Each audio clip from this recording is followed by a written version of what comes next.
We are going to start with the G20 summit in China. The leaders of the most powerful countries in the world are gathered in Hangzhou to discuss ways to bring about inclusive economic growth through innovation. Speaking at the summit on Sunday, President Park Geun-hye laid out South Korea's vision for building a future growth engine through creative economy. Our presidential office correspondent Song Ji-sun starts us off.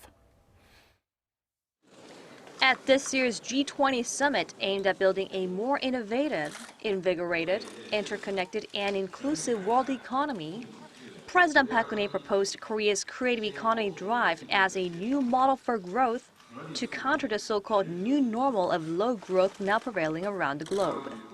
창의적 아이디어에 ICT를 비롯한 새로운 기술을 융합하고 기술과 혁신, 문화를 융합해서 새로운 시장과 일자리를 만드는 것이 한국 창조 경제의 핵심입니다.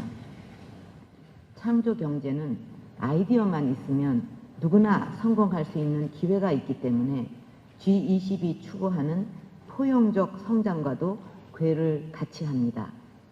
Park also emphasized Seoul's three-year economic innovation plan aimed at revamping labor, finance, education, and the public sector to reform, inviting G20 members to pursue structural reforms for growth.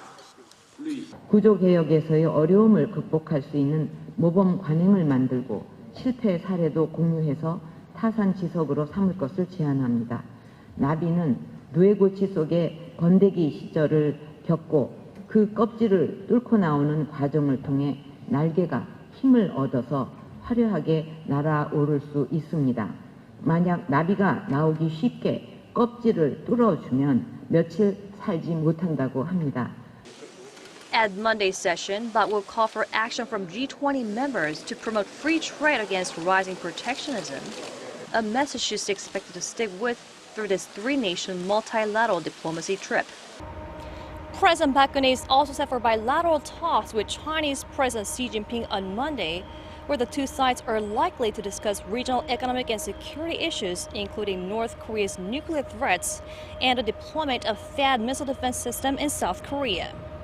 Song Ji-sun, Arirang News, Hangzhou.